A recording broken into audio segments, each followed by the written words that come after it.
Here's a little bit of good news in light of an arson which destroyed a mosque recently.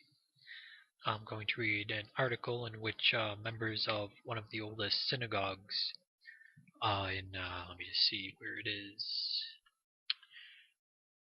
East Bay, and the mosque was in Stockton. Well, apparently there was an arson, and the congregants of the synagogue reached out in the Muslims' time of need who had their mosque burnt down. Here's an article I'm going to read, and as usual, it's down below. Stockton. Worshippers at the Masjid al-Aman Mosque congregate in a nondescript office park on Pershing Avenue in North Stockton. The mosque has been around for only a few years, and its small membership has diminished in the aftermath of an unsolved arson fire 7 months ago.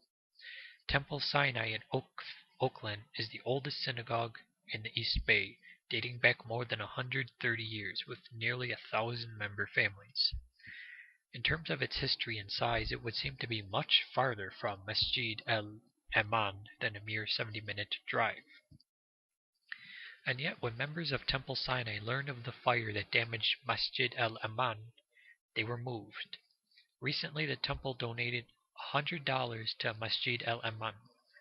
Mosque officials say it is the only contribution they have received from outside of the Muslim community.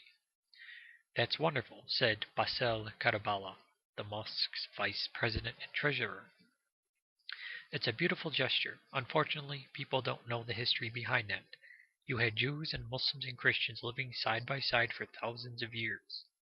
The flare-ups have only been in the last 60 or 70 years. Before that, for eons, we had been living in peace. The temple's rabbi, Andrew Strauss, also noted the relationship between Jews and Muslims.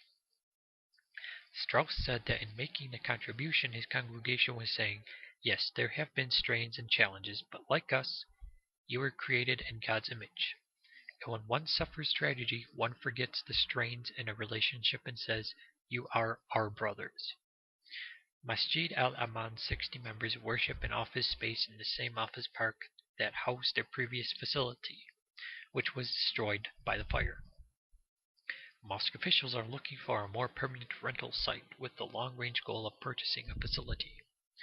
They do not plan to apply the temple's donations to rent and also said there are no plans to put the $100 into a fund to be applied later toward purchase of a facility because Muslims' religious law forbids investing money for interest. Instead, the mosque plans to make a donation of its own.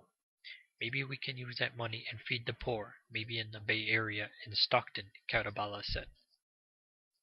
Strauss said, I was not aware of that. That's a decision for them to make. We're saying, losing a building in a fire with the emotional and physical harm that causes, we want to help you. We wanted to reach out to the Muslim community and say, we are brothers in faith. We've been there. We remember and we want to reach out to you. So, just some good news. I know most of my presentations are rather bleak in light of all the propaganda out there against Muslims, but every once in a while you see something that shows you that there is progress made and serves as a lesson to people with anti-Muslim or anti-Semitic sentiments that there's much more in common between these groups, these Muslims and Jews, than a lot of those pundits out there who are trying to drive a wedge between Muslims and other people would have you believe.